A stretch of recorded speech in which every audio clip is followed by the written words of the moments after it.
Hey friends, this is the FORWODE 2-bike hitch-mounted rack.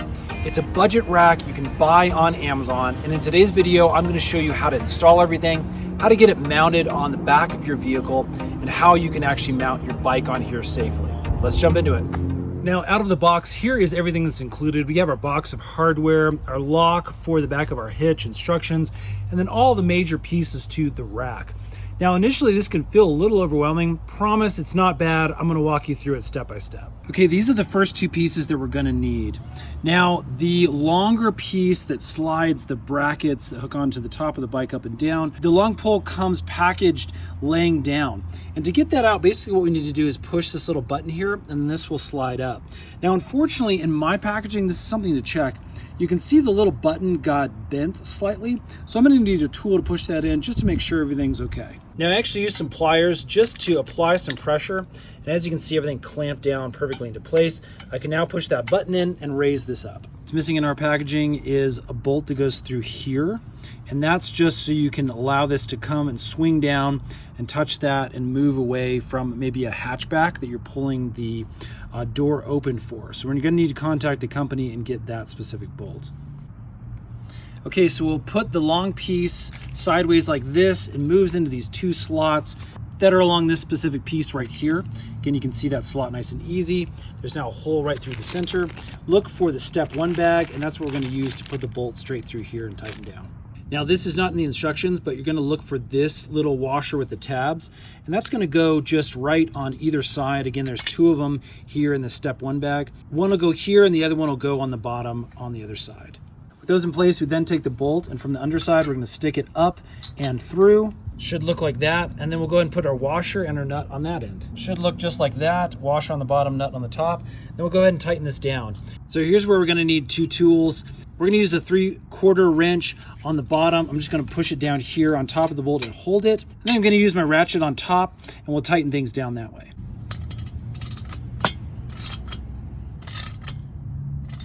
Okay, our next step is to load these sidebars on either end of this platform right here. We're gonna take the side with the 2 holes here, and we're just gonna line those up with the front and back. Now, this just kind of slides into place like that, and you can see on the front that we have 2 holes to align this up to and stick our bolts in. Now, this is how the bolts feed in. Again, you'll find these with the nuts and the washers inside the step 2 bag, and you can see they feed right through here. And on the back, we'll put a washer, and then we'll put the nut on top just like that. Now, one of the things I will mention is for this top screw, I had to get some leverage and push this back against this rubber area right here, that little bumper, and that allowed me to get the bolt through and keep this thing nice and sturdy in place. I'm gonna go ahead and crank that down and get it nice and tight. Don't forget to tighten down the bottom one as well, and then we'll go ahead and mirror this entire process by flipping it over and sticking the other side over here. Okay, things are starting to come together, and the rack should look something like this, just a nice big T cross section here. Okay, it's now time to slide on the wheel holders for the bike on either side. You're gonna wanna make sure this little wheel is nice and loose, and then basically you can just pop these on and slide them into place. Now, we'll need to adjust this when we get the bike into place based off of the wheel length. But once you have D1 on, we'll then slide D2 in place right in back of it. We'll pick this position to start with, and basically we'll just crank down on both of these wheels to make sure these are locked into place. So once we have these 2 in place and tightened down, we'll go ahead and mirror that on this side with our other 2. Okay, really quick for reference, I've got a bike loaded on there now. This is a medium-sized Trek frame. It's my wife's.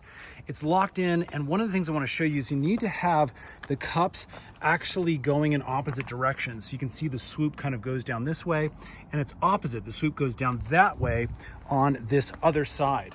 Also, you can see how far in the cups needed to be pushed in order to fit that medium-sized frame. It's time to put on the top hooks that press down against the bike and keep things locked into place. Okay, when putting on these hooks, you're gonna put this longer one on the bottom, and this shorter one is gonna go on top, and that way you get an equal height for the 2 hooks. So we're gonna look here on the left side, and basically that's where we're gonna see all these ribs here. Go ahead and push in this clip We'll put it on top here and it'll slide into place. Go ahead and pick a slot that's down a little ways. You can see where mine ended up being. Again, we'll adjust this once we get the correct bikes in place. Next, we're gonna take this other smaller hook and we're just gonna stick it on top of the other one and slide that down into place as well. You can hear it snapping as it moves down if you don't depress this lever. Okay, next we're gonna grab the step 5 bag. There's 3 small bolts you can see in here, and we're also gonna need a Phillips head screwdriver. Basically, we're gonna put these tiny little bolts in 3 holes, one right here and one on the bottom of each of these bars that stick out.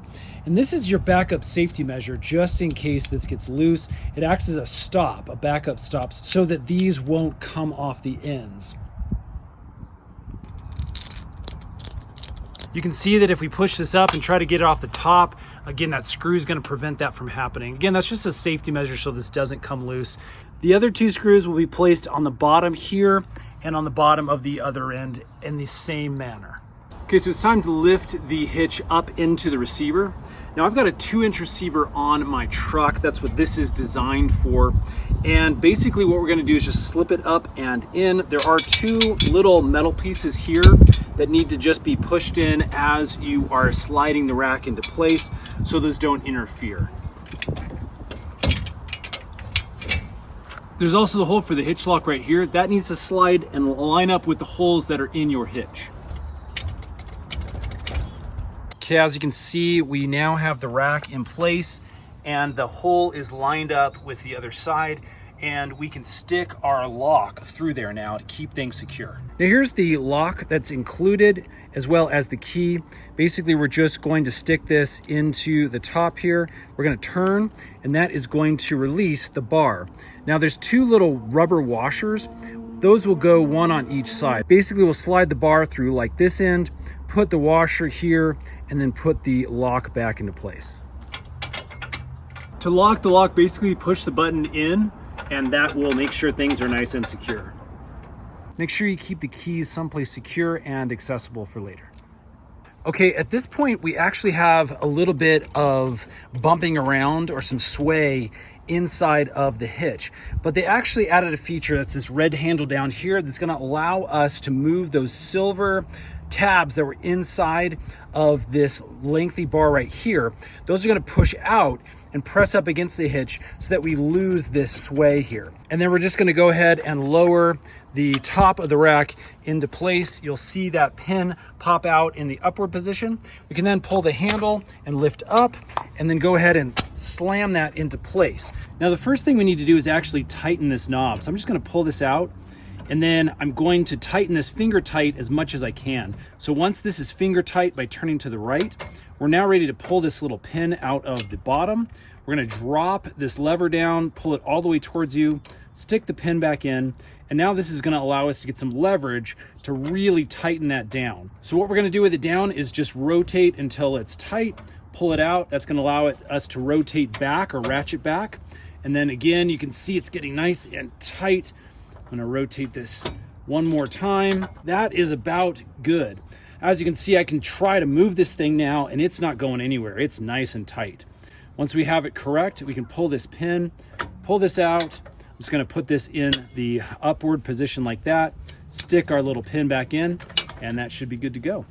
So let me show you how to mount the bike on the rack. Today we're using my wife's size medium Trek Marlin.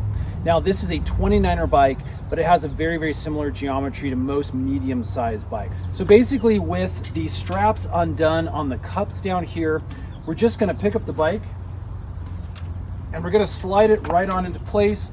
It should fit right over the cups. Again, you'll have to adjust these a little bit to fit your specific bike. We're then gonna tape this top bracket and we're just gonna push down. You can hear that snapping down as it moves down that ladder until it rests up against that top tube. So we're then going to use this ratchet strap to cover the rim and tighten things down. You can see I can just feed it down into that bottom piece there. We do want to make sure this rubber bit stays right over the rim. Again, that's just going to add a little bit of protection. Then we can cinch that down. You may want to adjust your wheel slightly so that this isn't rubbing up against any spokes. And you can see that's nice and tight on there. Let's do the same thing over here to the front.